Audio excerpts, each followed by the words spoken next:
Refurnish यानी कि second hand phone खरीदना नहीं चाहिए, सीरियसली। गोलमाल है भाई, सब गोलमाल ठीक है, खरीद लो,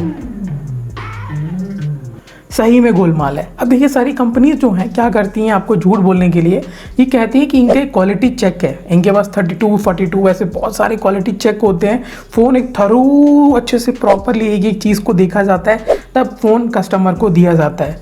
भाई सबसे बड़ा झूठ तो यही है।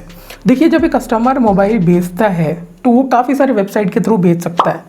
अब बेचते वक्त फ़ोन जो है 2 रीज़न से बेचा जाता है, या तो ख़राब हो या तो इंसान अपग्रेड करना चाहता हो।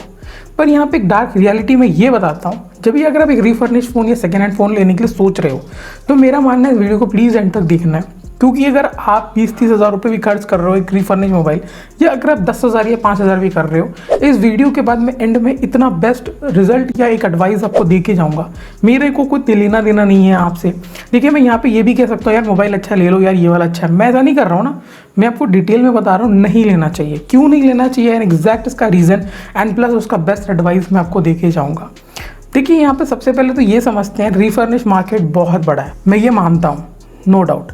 पर यहाँ पे हमें ये बात बहुत ज़रूरी है समझना ना कि देखिए होता क्या है, जब भी अगर एक मोबाइल बेचा जाता है तो उसमें कोई ना कोई ख़राबी हो रही होती है, पहले से वो ख़राब होता है, 2-3 साल यूज़ करने के बाद लोग अपग्रेड करने जाते हैं। और एक अगर आप रिफर्निश मोबाइल लेने जा रहे हो और वो भी 4-5 साल पुराना, तो वहीं पर बात ख़त्म हो गई। लेटेस्ट वर्जन के सॉफ्टवेयर आपके पास नहीं होंगे तो वो इस टाइम के टाइप की जो इस टाइम पर जो ऐप्स मिलेंगे आपको, वो आप उतने अच्छे से यूज़ नहीं कर पाओगे।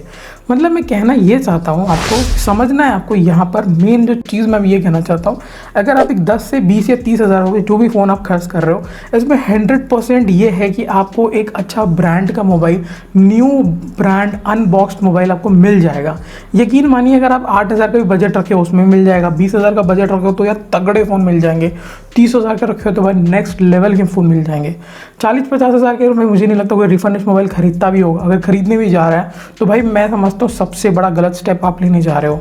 देखिए यहाँ पे समझते हैं ये है, यहाँ पे ये है कि ना, देखो कोई बात नहीं है। देखिए मोबाइल जब भी आप बेचते हैं ना तो लोग के पास सिम का इशू होता है, वाईफाई कनेक्ट नहीं हो रहा होता है, सिम बार बार डेटा जो है डिस्कनेक्ट हो जाता है, सिम का लोकेशन यानी सिम का जीपीएस ख़त्म हो जाता है, या सिम बार बार उसका नेटवर्क नहीं आ रहा है, कुछ ना कुछ इशू आता है, तभी लोग बेचते हैं। बैटरी का इशू हो या फ़ोन ज़्यादा हैंग हो रहा हो, फ़ोन ज़्यादा पुराना हो गया हो, अब इस कंडीशन के फ़ोन को जब लेके आया जाता है तो रिपेयर किया जाता है, उसके बाद रिफर्निश मार्केट में दिया जाता है। सब ने यही बोला होगा, पर नहीं, यहाँ पे होता है बीच में एक बहुत बड़ा लूप होल। यहाँ पे निकाला जाता है ओरिजिनल फ़ोन से ओरिजिनल पार्ट्स और उसमें लगाया जाता है डुप्लीकेट पार्ट। अब इसमें फ़ायदा क्या है? अब देखिए फॉर एग्जांपल के तौर पे अगर किसी कस्टमर का मोबाइल ख़राब हुआ है, वो एक अथॉरिटाइज सर्विस सेंटर में या किधर भी पहुँचता है या नॉर्मली शॉप पे पहुँचता है वो, तो वो ओरिजिनल पार्ट्स मांगेगा। अब उसको ओरिजिनल पार्ट्स हम इस फ़ोन से निकाल के उसमें दे देंगे। अब ये फ़ोन को बेचने के लिए हम एक डुप्लीकेट माल डाल देंगे। अब डुप्लीकेट माल जो होता है वो 8 से लेके 12 महीने तक काम करता है, और आपको कंपनी जितनी भी रिफर्निश वो आपको 6 महीने का ही देंगी। तो यहीं पे आप ट्रैक में फंस जाइए। चलिए यहाँ पे कुछ लोग बोलेंगे कि यार रिफंड मिल जाता है, यार हम एक्सचेंज करवा लेंगे। यहाँ पे सबसे बड़ा इंपॉर्टेंट चीज़ ये है कि फॉर एग्जाम्पल मैं ले लेता हूँ, यहाँ पे आपने चूज़ किया आईफोन XR, कभी मत लेना, और 2023 में तो कभी मत लेना। इतना पुराना फ़ोन लेके क्या ही कर लोगे भाई? इससे अच्छा तुम रियलमी ले लो, रेडमी ले लो, यार सही चलेगा भाई, मैं लिखी और उससे सही चलेगा।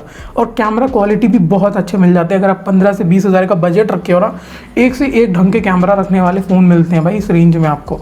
ठीक है, तो अच्छे से वाइजली चूज़ कीजिए। रिफर्निश के नाम पे बस आपको एप्पल का लोगो चाहिए या OnePlus का लोगो चाहिए, नो डाउट, हमें कोई मतलब नहीं है। रिफर्निश मार्केट में मोबाइल लेना ही नहीं चाहिए, मेरा ये पर्सनल रिकमेंडेशन है। किसी का भी सही नहीं चलता है, किसी ने यूज़ भी किया है ना जिसका सही भी चल रहा है, तो प्लीज़ आप कमेंट में मुझे ये बताइए कितने साल से यूज़ कर रहे हो और कोई प्रॉब्लम आया है कि नहीं, आइए कमेंट में हम बात करते हैं दोनों। अगर एक भी इंसान मेरे कमेंट में इस तरीके से जीत जाता है ना, मैं सही बता रहा हूँ, इस वीडियो को उस दिन मैं डिलीट कर दूंगा। रिफर्निश मोबाइल कितना भी आप ले लो यार, मैं एकदम सही बता रहा हूँ, कभी भी सही नहीं चल सकता है। बस आपसे 1 या 2 महीने का एक्सपेक्टेशन होगा, 3 महीने से ज़्यादा एक्सपेक्टेशन होगा, उससे ज़्यादा वो नहीं चलेगा। यानी कि 1 महीना, 2 महीना, 3 महीना ही चलेगा, उससे ज़्यादा आपको कहीं ना कहीं प्रॉब्लम आपको देखने के लिए मिल जाएगा। चार्ज स्लो होगा, चार्ज चढ़ेगा नहीं, कुछ ना कुछ इशू होगा, सर्विस सेंटर भागते रह जाओगे। एक नया लोगे फ़ोन ना 20-30 हज़ार में तो सही चलता है। अब देखिए यहाँ पे समझते हैं, जैसे मैंने बोला डुप्लीकेट माल डाल के आपको दे दिया जाएगा, ठीक है। आप अगर अपने फ़ोन ले लिया, अगर आईफोन भी लोगे या कोई भी लोगे, उसमें बैटरी हेल्थ आपको पहले हफ्ते से गिरता हुआ दिख जाएगा। ये तो आप लिख लो यार, आप किसी भी रिव्यूज़ में चले जाओ, आपको ये रिव्यूज़ देखने के लिए मिल जाते हैं कि भाई मेरे को खुद कमेंट आए हुए हैं, खुद मेल आते हैं कि उन लोगों ने लिया हुआ है, 1 हफ्ता हुआ है और उसके बाद उसका बैटरी हेल्थ 85-83 पे आ चुका है। ये एक रियलिटी है जो बहुत कम लोग बताते हैं आपको। अभी हम बात कर लेते हैं सबसे ज़्यादा इंपॉर्टेंट जो होता है एक्सचेंज और रिटर्निंग का जो पॉलिसीज़ होते हैं। देखिए रिफ़ंड तो बहुत ही मुश्किल से मिलेगा, बट एक्सचेंज में क्या होता है कि देखिए समझते हैं एक्सचेंज में होता क्या है। फॉर एग्जांपल आपका फ़ोन ख़राब निकला है और आप इसे एक्सचेंज कराने जाते हो, तो आपको सामने से कस्टमर सर्विस ये कहता है कि आपको मोबाइल एक्सचेंज तो नहीं मिलेगा, अगर आपको सेम डिवाइस चाहिए तो हम आपको भेज देंगे, नहीं तो आप चाहे तो दूसरा मॉडल चूज़ कर लीजिए, हम उस मॉडल से आपको ख़रीद के दे सकते हैं। अब मैं अपना बताता हूँ कि एक्सपीरियंस आपको साथ। मैंने बहुत पहले मंगाया था, ठीक है, मैं रेट नहीं और मॉडल कुछ नहीं बता रहा, मैं आपको एक रेट बता रहा हूँ। मैंने मंगाया था करीबन 13 से 13,000 के लगभग मैंने मंगाया था, एक ही फ़ोन मंगाया था मैंने। फ़ोन बहुत ही ख़राब निकला, ठीक है। क्यों ख़राब निकला? क्योंकि मैंने कैमरा में जब ओपन किया तो फ्लिकर हो रहा था, यानी कि वार्म जैसा लाइट आ रहा था, फ्लिकर हो रहा था, यानी क्वालिटी अच्छी नहीं थी यार, वो ओरिजिनल तो दूर की बात है। तो आपको समझ आ रहा है मैं क्या कहना चाहता हूँ। और उसके बाद जब मैंने उसे रिटर्न के लिए मांगा तो रिटर्न नहीं होता है, एक्सचेंज होता है। और एक्सचेंज में सेम डिवाइस ले सकते हो या तो आप कोई और डिवाइस ले सकते हो। अब आप मैं बताता हूँ कैसे आप ट्रैप में फंसोगे। समझ लीजिए मैंने 13,000 का फ़ोन जो है मैंने सेलेक्ट किया है, मैंने ले लिया, ख़राब निकला, मैंने उनसे बात किया। अब वो बोलेगा कि मेरे पास एक 18,000 का फ़ोन है, वो अच्छे कंडीशन में, आप वो ले लीजिए, तो आपको और 5,000 भेजना पड़ेगा, और 5,000 मैंने भेजा था।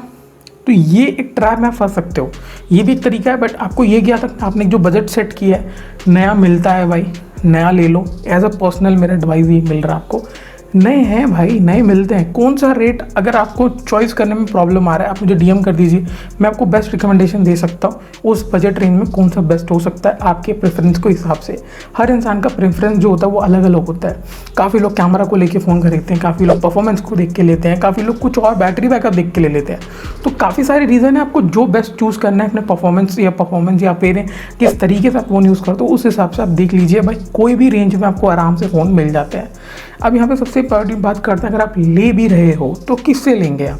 तो देखिए सिंपल सी बात है, अगर आपके घर के आसपास या आपके कोई भाई में कोई भी फ़ोन बेच रहा है, क्योंकि वहाँ ट्रस्ट हो सकता है। ट्रस्ट यानी कि कैसा ट्रस्ट?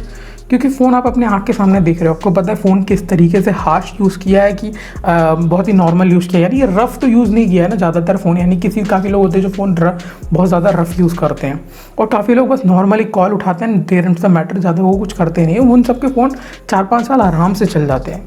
तो आपको ये देखने के लिए मिल सकता है। अब अगर ऑनलाइन ले रहे हो तो क्या चीज़ों का ध्यान देना है, तो अब इतना चीज़ों का, अगर फ़ोन आपको अच्छे कंडीशन का मिल भी गया तो 2-3 महीने तक भाई आपको बहुत टेंशन रहेगा, आपको थोड़ा सा ना गिल्ट जैसा माइंड आएगा। इनफैक्ट मैं इतना कह सकता हूँ, अपने ऑर्डर करने के वक्त भी आपको हल्का सा ना टेंशन जैसा माइंड होगा, क्या मैंने ये फ़ोन सही में अच्छा लिया है कि नहीं लिया, कि ये फ़ोन रियली वर्थ इट रहेगा कि नहीं मेरे लिए। आप ये बार बार ये चीज़ें सोचोगे, बट यहीं पे अगर आप एक नया पिक करके आते हो, आपका माइंड उतना ज़्यादा गिल्ट नहीं लेगा, यानी उतना आप इतना नहीं सोचोगे कि फ़ोन ज़्यादा ख़राब है। थोड़ा आप सोचोगे अगर यार ये भी मिल जाता तो अच्छा था, यार ये वाला डिवाइस ले लेता अच्छा, इतना ही रहेगा। बट एक रीफर्निश में आप काफ़ी टाइम तक सोचोगे, और इनफैक्ट वो महीनों तक वो सोच चलता रहेगा। बट नए फ़ोन में आप एक 24 आवर्स से लेकर 48 आवर्स तक ये सोच रहेगा, काश मैं 2-3 हज़ार एक्स्ट्रा डाल के ये ले लेता, या यही डिवाइस में इसमें दूसरा में चला जाता। तो ये रही, मैं आपको साइकोलॉजिकल चीज़ बता रहा हूँ, जो चीज़ें मैंने बिहेवियरी पैटर्न बता रहा हूँ आपको, जो होता है अक्सर लेने के बाद। तो यार इन चीज़ों से बच के रहिएगा। देखिए लेने वाले तो लेते हैं, मैं भी जानता हूँ, नो डाउट। अगर आपकी मर्ज़ी है, एट द एंड मेरा काम था बस आपको एक ओपिनियन था मेरा इस फ़ोन को लेके, रिफर्निश मार्केट को लेके, तो मैंने आपको एक्सप्लेन किया।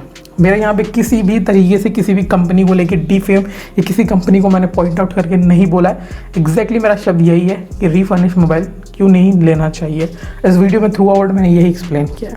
इसके बाद भी कोई भी कमेंट या कुछ भी आपको डाउट आता है, आप कमेंट कर सकते हो, या इंस्टाग्राम पर DM तो करोगे ही करोगे।